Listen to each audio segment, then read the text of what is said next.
Hi, I'm Fred Hoffman, and I am actually one of the speakers at this year's IHRSA Convention and Trade Show, and I've been asked as an industry leader to answer a question that was submitted to IHRSA concerning the convention. I'm going to read you the question. I'm attending the IHRSA 2013 Convention and Trade Show for the first time this year. I've never attended an industry event of this size before. I do not want to miss anything or risk being overwhelmed.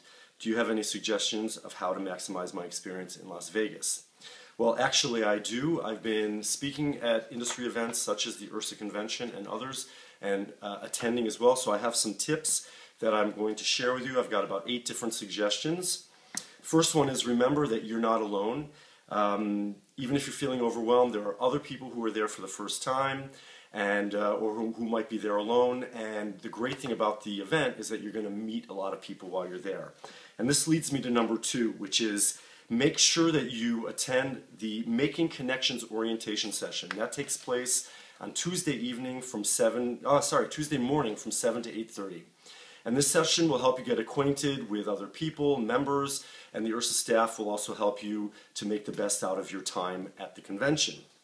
I also recommend reading the brochure, which I have here, from front to back, and learning everything about the convention in that brochure.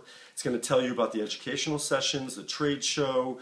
You can organize your schedule. Also, you can find information on the IHRSA website. If you don't find it in the brochure, you don't have the brochure. And there's an app as well that you can download directly from IHRSA, which I would recommend doing. Once you've decided what sessions you want to take, I would actually make a schedule, and that's what I do, and I'll just show you this quickly. I put a schedule together, and that way you have all the information with you. I would recommend making a first and second choice for your educational sessions in case when you get to one, maybe it wasn't your correct choice or you thought it was a different subject. You can go to the second one and not have to look too far for it. Also, note down when the keynote presentations are, as well as when the trade show hours are. I'd recommend attending the opening welcome party on Tuesday evening, as well as the other social events that are happening at the convention. These are great networking opportunities. You're going to meet a large variety of participants from all over the world.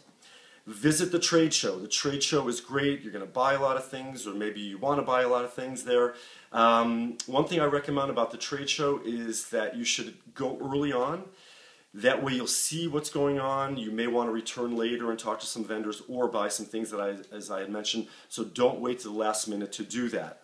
Just a few things to bring with you: business cards for networking, pen and paper, even though those will be supplied during the educational sessions, but just to have them with you in case you're outside of the sessions. Bring some water and snacks. They're very long days, and even though there are concessions where you can buy food and lunch, it becomes expensive sometimes and you might not have healthy choices. And the last thing is just have fun. You would probably want to explore Vegas if you've never been there, or if you have, just take some time to explore as well. But the IHRSA Convention and Trade Show is a great time. I'm sure that you're going to enjoy every minute of it. And lastly, if you see me wandering around the halls or in the trade show, feel free to stop, talk to me, and ask me any questions that you need answers to. I will see you in Vegas this week. Fred Hoffman, looking forward to the event.